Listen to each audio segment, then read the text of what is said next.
아니 내 마음속에는 어린 마음속에는 두 가지가 있었겠죠.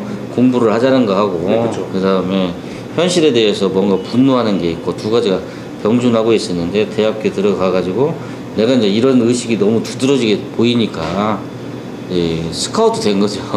아니 근데 제가 어렸을 때 이제 그런 경험이 있었으니까 이제 우리 어머니가 공직에 있었는데 아버지 또 공직에 있다가 그만뒀는데 하여튼 두 분이 열심히 살려고 그랬는데 좀 운이 안 맞아서 여러 가지 사고가 생겼어요. 하여튼 아버지가 욕심부려서 그런 일도 있었는데 무슨 공직에 있으면서 운수 번다고 그런 등등 뭐 어려운 점들이 이제 계속 발생하면서 어렵게 돼가지고 우리가 이제 저 중산층 이렇게 살다가 산 말랭이가 살고 막 그러니까 그럴 때 내가 좀 충격이 좀 컸죠. 열심히 살려고 노력해도 세상은 사람을 힘들게 할 수 있구나 이런 걸 1980년대에 저기 학생운동에 바닥에 깔려 있는 것은 사실은 사회주의예요. 그리고 공부나 이론이나 이런 걸 주로 사회주의 공산주의 이론에 입각해서 세상을 봐왔고 또 지금보다 나은 세상이라고 하는 것은 그런 사회다. 막스가 예언했던 그런 사회다. 이렇게들 생각을 한 거죠. 우리가 이제 사회주의 공산주의 세상이 그 다음에 우리가 추구해야 될 사회라고 했지만 89년도에 사실 소련과 동구가 무너지면서 사람들의 다 충격을 받았어요. 네. 그러니까 20세기 전체가 전쟁과 혁명의 시기인데 전쟁과 혁명의 시기를 통해서 사실은 이 파시즘도 겪었고 그 다음에 소련도 사회주의 국가도 겪었고 그지만은 한 80년 70년 동안 그런 실험을 했지만 결국은 실패로 끝나고 뭐 이론에 있던 이상사회나 그런 뭐 꿈꾸던 사회라고 하는 것은 현실에서 불가능하다라고 하는 게 동구가 소련이 무너지면서 생긴 거거든요. 근데 그렇지 않은 모델이라고 하면 중국하고 북한밖에 없잖아요. 거기에 미련을 두고 있는 사람들이 아직도 있는 거죠. 그렇게 보시면 돼요. 이 내용을 누구도 잘 얘기를 안 하려고 해서 그렇지. 사실은 1980년대 대부분의 학생들은 학생운동의 밑바닥에 깔려있는 사상적인 근저에는 그런 바탕을 가지고 있다. 그리고 나서는 이제 시민 영역이나 사회운동 영역에서 할 수 있는 건 그다지 없는 거고 정치권 아니면 바뀌어진 시민운동, 경실련도 참여연대 이런 거 말고는 선택할 수 있는 게 없는 거죠. 그럴 때 이제 저는 정치 쪽으로 해서 세상을 좀 더 바르게, 좀 더 나아가게, 물론 사회주의 공산주의는 이제 아니지만 좀 더 좋게 만들 수 있는 방법으로서 정치를 해야 되겠다 이런 생각을 했던 거고 제가 조금 앞섰을 뿐이지 그 뒤로는 다 현실 정치에 뛰어들기 시작한 거잖아요. 그러니까 계속 할 말을 하고 사는 거 아니겠어요? 뭐 장인어른이 나무 농사를 짓고 그래가지고 조경업을 하라고 자꾸 권유를 해서 조경업을 하게 됐는데 이게 조경업이 하여튼 로비를 잘해야 되더만요. 로비를 잘해야 되고 그 다음에 돈이나 이런 걸 가지고 있는 사람하고 잘 엮어야 돼요. 그러니까 건설업은 엔지니어가 아니에요. 건설업은 파이낸싱이고 파이낸싱을 엮을 수 있는 로비 능력이에요. 그러니까 저건 좀 안 맞지. 아닌 말로 쉽게 얘기해서 내가 관공서에 가가지고 지금 시장 군수들이 제 후배나 이런 애들이 저 시장 군수 하고 있는데 그 사람 한번 만나기 위해서 기다려야 돼요. 그 기다릴 때 내가 참 한심하더라고. 지금 뭐 하고 있는지. 근데 소비자를 상대로 하는 경우에는 그렇지만 하여튼 그 건설업 조경 건설업 하면서 나무를 키운다든지 농사 짓는 건 좋더라고. 나오고 맞더라고. 근데 그렇게 실력자나 이런 사람들 로비하기 위해서 기다리는 거 말고 그러면 그냥 개인 소비자들의 요구를 맞추면 되잖아요. 수산물 유통업이나 가공업은. 그래서 수산물 유통과 가공업으로 일반 소비자들의 욕구를 충족시키는 방향만 잘 포커스를 맞춰주면, 초점을 잘 맞춰주면 성공할 수 있다. 거기서 내 능력을 한번 발휘를 해보자 라고 시작한 것이 이 수산물 유통인 거죠. 뭐 사업도 이제 제 구상도 잘 안 되는 거 세상 일이라는 게 항상. 그걸 계속 깨닫는 거죠. 생각도 되는 일이 없는 거고. 네. 그다음에 직원 문제라고 하지만은 결국 포괄적으로 사람들 사이의 관계 문제가 제일 힘든 거고. 그 사람들 사고방식이 영 못마땅한 거예요. 제가 입장에서 보면은. 사실은 이 가처분 소득이나 사람들의 소득을 늘릴 수 있는 이런 방법이라고 하는 게 가장 기본적인 건, 자본주의가 있는 이상은 계속 성장을 멈출 수가 없어요. 성장을 하는 방법으로 해야 되는데, 이 성장은 어느 정도 자기 일이 아니니까 그것은 그냥 돈 열심히 버는 놈들한테 뺏어가지고 나눠주겠다라고 하는 생각이에요, 그게. 그래가지고 최저시급 올리면, 최저임금을 계속 올려주면은 가처분 소득이 늘어나니까 당연히 경제가 잘 돌아갈 거라, 이렇게 사고하는 것 자체가 너무너무 못마땅한 거지.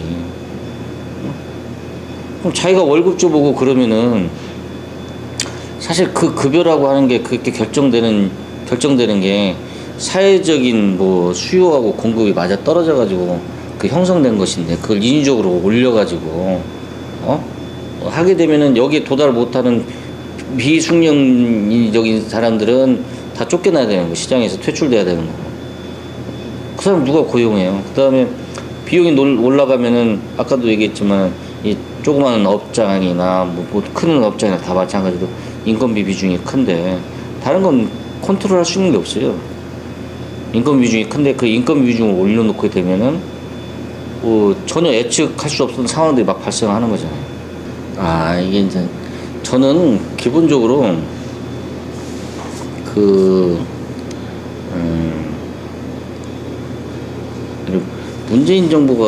문재인 선거운동 할 때 공무원 숫자를 늘리겠다 할 때부터 기분이 무척 나빴어요. 우리나라에서 공무원 숫자를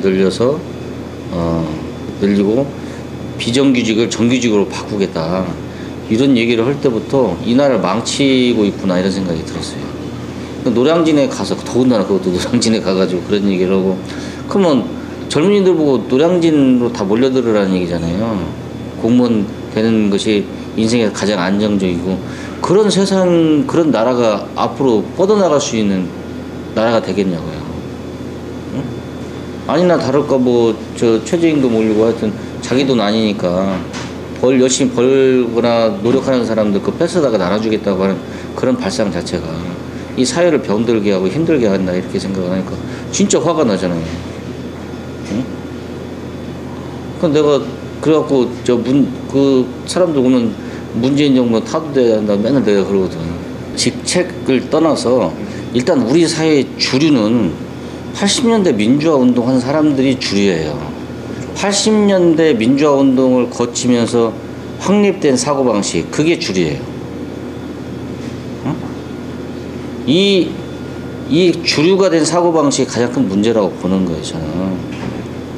그리고 그런 생각을 공유한 사람들이 다 있기 때문에 말 안 해도 서로 의사소통이 잘 돼요. 그건 굳이 얘기 안 해도. 굳이 내가 옛날에 학생회장 했고 이런 사람, 얘들이 있으니까 떠받치는 세력이니까 문제다, 그런 게 아니고, 일단 그 사람들 뿐만이 아니고 사회 전반에 핵심적인 위치나 의사결정을 하는 사람들의 사고방식, 다 그런 사고방식을 갖고 있어요. 다 물어봐봐요. 머릿속에 뭐라고 생각하냐면, 우리나라가 친일파 청산이 안 돼가지고 나라가 아직도 힘들다. 지금 일본이 물러난 지가 몇 년 됐는데 7, 80년 됐어요. 아직도 그 타령을 하고 있어요. 그러니까 친일파 청산이 안 된 것이 독재를 거치면서 적폐가 됐다, 적폐를 청산해야 된다, 이런 주술 같은 이야기를 아직도 하고 있으니 사회가 제대로 가겠어요? 기득권뿐만이 아니고 우리나라에서 비정규직을 도입한 것이 김대중 때예요. 그 도입한 사람들이 누구가요? 노동운동 한 사람들이에요. 노동운동 한 사람들이 입법을 만들었어요. 응? 대한민국 하다못해 일본도 보수당 정권이 들어섰지만 동일노동 동일임금이라고 하는 그걸 선언이라도 하잖아요. 우리나라는 그걸 시도조차 하는 정치인이 아무도 없어요. 그러니까 자기들이 불평등과 싸우고, 좌파라고 하는 게 그거잖아요. 불평등과 싸우고 좀 더 평등한 사회가 되고 공정한 가치 판단 기준을 세우는 것이 기본인데, 그러면 그것을 자신들의 기본적인 임무로 생각하는데, 우리 사회의 주류가 되고 사고방식도 주류가 됐는데 실제로 하는 일들은 이렇게 똑같은 노동을 해도 차별받는 현재의 사회. 예? 그 다음에 비정규직과 정규직이라고 하는 것이, 해법이 무슨 정규직이 된다고 해법이 되지 않지만, 비정규직과 정규직이 이렇게 큰 격차가 벌어지는 이런 세상을 보고도 아무 말이 없잖아요. 응? 세월호가 사건이 있었어요. 세월호 사건이 있어가지고 정권을 잡았어. 자기가 가질 수 있는, 수사할 수 있는 모든 권한이 있어요. 5년 동안 아무런 해명도 없잖아요. 그러니까 당신들이 주류이고 당신들한테 권력을 주고 당신들이 하라고 한 일은 안 하고, 당신들 옛날에 가지고 있었던 그런 생각, 사람들이 좀 더 골고루 잘 살자고 하는 그런 생각, 차별받지 않는 생각, 능력이 같으면 동등한 대우를 받겠다라고 하는 그런 생각으로 세상을 변화시키려고 하지 않고 그대로 있는데, 그냥 자기가 그 승자로서 있는 위치에 그대로 있는데 이걸 받아들이는 것이 화가 나는 거지. 이 세대들이 좀 더 젊은 사람들을 위해서 좀 더 나은 세상을 만들기 위해서 분투했다고 그러면은 누가 뭐라고 하겠어요. 나이가 많다고 해서 문제가 아니고, 자기들도 그렇게 분노해 맞이 않았던 그런 사회 시스템을 그대로 둔 채 자기는 기득권화돼서 남들이 갖지 못한 지대를 추구하고 있는 모습이, 그것이 내로남불이고 위선적이고 이중적이라고 해서 비난을 받는 거죠. 세력은 정치적으로 이념적으로 파산했어요. 그리고 왜 파산했냐? 현실에서 아까도 얘기했지만 현실 세상을 자기들이 꿈꿔왔던 그런 세상을 만들지 못한 채로 대한민국 주류가 되고, 정치적으로도 주도하는 집단이 됐고, 의식적으로도 주류가 됐지만 전혀 자기들이 그렇게 비난에 맞지 않는 일들을 해결을 못하고 있잖아요. 그런 점에서 이 민주화운동 세력은 과오가 있다 이런 정도가 아니고 이 파산 선고를 하는 게 맞아요. 이제 더 이상 그거 가지고, 나도 사실 서울 미문화 사건 가지고 지금 살아왔지만 앞으로 옛날에 민주화운동을 했기 때문에 우리가 자랑스럽고 이런 얘기는 그만해야 맞아요. 전두환보다 못한다는 평가를 받을 수도 있다, 역사적으로 보면. 왜냐하면 무능한 걸 너무 많이 보여주잖아요. 진짜 얼마 안 남았어요. 이 사람들이 지금 내가 파산했다고 그러는데 얼마나 가슴이 아프면 파산하겠다고 하겠어요. 무능함으로 인해 가지고 나라가 국운을 피워야 할 시기에 나라를 망가뜨리고 있으면 이 사람들 역사적으로 훗날 뭐라고 평가를 하겠어요? 80년대에 민주화 운동을 했지만 결국은 그 사람들이 사회가 주류가 돼가지고는 변하는 시대에 발을 못 맞추고 나라를 퇴보시키는데 퇴보시킨 주역들, 이런 평가를 받는 거하고, 학살로 정권을 장악했지만은 학살로 집권을 해서 수많은 사람들을 공포 분위기로 몰아넣고 그랬지만은 국민들이 먹고 사는데 기반을 만들었다, 이렇게 평가를 받아버리면 뭐가 되겠어요? 우리 삶 전체를 송두리째 부정당해요. 나는 대한민국의 그 일에 책임이 없는 586도 열심히 산 사람들은 뭐가 되냐고. 그러면 다 같이 공범으로 도매금으로 넘어가는데, 그런 점에서 참 너무 안타까운 거죠. 이 세대가 정권을 집권을 해서 문재인을 앞장 세워가지고 집권을 해가지고 결국은 나라를 망가뜨리는데, 더군다나 이재명까지 되고 났는데 나라가 망가졌다. 그럼 뭐 어떤 평가를 받겠어요? 대표적인 경우는 이제 변절했다 그러거든. 변절? 거의 이제 조선시대 수준의 얘기예요. 변절이라고 하는 것이. 무슨 절개를 지키는, 그럼 뭐 화석이 돼도 지켜야 되는 건가? 근데 이제 내가 왜 이렇게 생각이 어떻게 보면 자유로울 수가 있는데, 이게 왜 그럴까 생각해 보니까 내가 군산에 떨어져 있어서 그렇더라고. 진화론에서 보면은 갈라파고스가 저기 다인이 가서 보니까 굉장히 다양한 종들이 이 섬과 섬 사이에서 떨어져 있으면은 다양한 종들이 바뀌잖아요. 그래서 내가 서울에 안 가 있고 여기 군산에 혼자 떨어져 있고 좀 멀쩡히 떨어져 있어 세상을 보니까 좀 다른 면도 보이고 그런가 보다 하고서 나 혼자 요새 그런 생각을 해요. 그러니까 무슨 아까도 얘기했지만은 좌파의 기본적인 성격은 자기가 원하는 세상을 설계해서 그걸 이뤄내려고 하는 방식으로 접근을 해요. 자기가 꿈에 그리는 사회가 있어요. 예? 좌파라고는 그런 거잖아요. 근데 현실에 살다 보면 아까도 얘기했지만 자기 뜻대로 안 되는 게 너무 많잖아요. 마음을 먹었다고 되는 게 아니에요. 그러니까 그걸 수십 년 동안 수차례 겪다 보면은 사람이 보수적으로 갈 수밖에 없겠더라고. 보수적이라는 건 뭐냐면 경험에서 배워서 조금씩 더 나은 길로 찾아가는 거고, 그 과정 중에 충돌이나 마찰도 서로 타협합해가면서 변화해 나가는 것, 이게 보수적인 태도일 수밖에 없는데 생활하다 보면 그렇게 되더라고. 그래서 나이를 먹으면 사람이 20대 때 마르크스 레닌주의 공산주의자가 당연히 좌파가 되는 건 당연하고, 그걸 나이 들어서까지 고집하는 것은 세상을 경험을 진지하게 성찰하지 않는 태도죠. 국민의힘은 역사에서 퇴출이 돼야 할 정당이었고, 민주당은 심판받을 정당이었고, 저는 이렇게 생각했어요. 그래서 자유주의적인 정당이 나왔으면 좋겠다. 그리고 거기에 젊은 사람들이 도전할 때 도움을 주는 역할을 내가 해보고 싶다. 이런 마음 갖고 살자. 이런 생각을 가지고 그냥 나 혼자 페이스북에 떠드는 거예요, 지금. 응? 근데 사람들이 윤석열 왔다가 가니까 윤석열하고 뭔 내밀한 얘기가 돼서, 뭔 내밀한 얘기가 돼가지고, 그래서 윤석열 선거운동을 하는 놈이 되고, 그것은 검찰당인 윤석열 당에 합류하는 그런 길로 가는, 변절의 길로 가는 그런 거다라고 생각하고 계속 나한테 욕을 퍼붓는 거야. 그러면 자기들이 그러면은 좀 톤 다운 해가지고 자신들의 역할 잘 찾냐. 그럼 나는 이재명 같은 사람들이 대통령 후보로 뽑은 민주당도 그럴 수밖에 없으니까 그러겠지만 참 한심하다고 생각해요.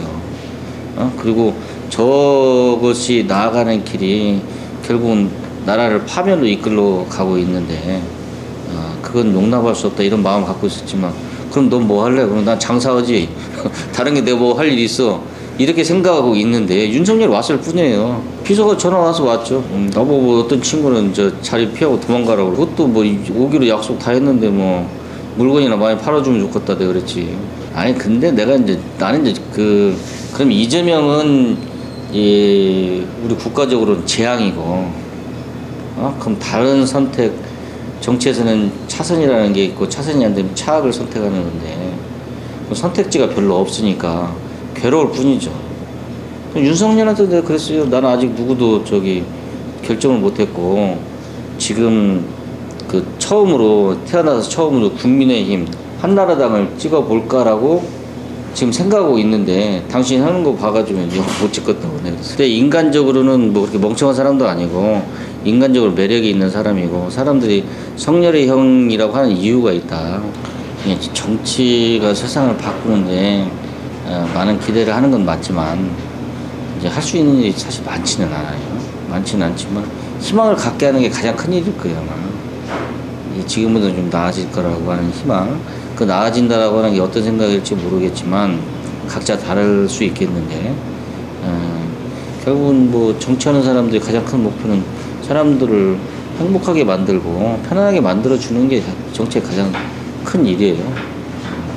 그리고 그런 위기나 위험 요소를 제거하고, 좀 힘들더라도 미리 사전에 막고, 그런 게 이제 정치인들의 할 역할들이죠. 이번 대선을 통해서 좀 더 공정한 사회가 되는 방향으로 나아갔으면 좋겠다, 이런 거고.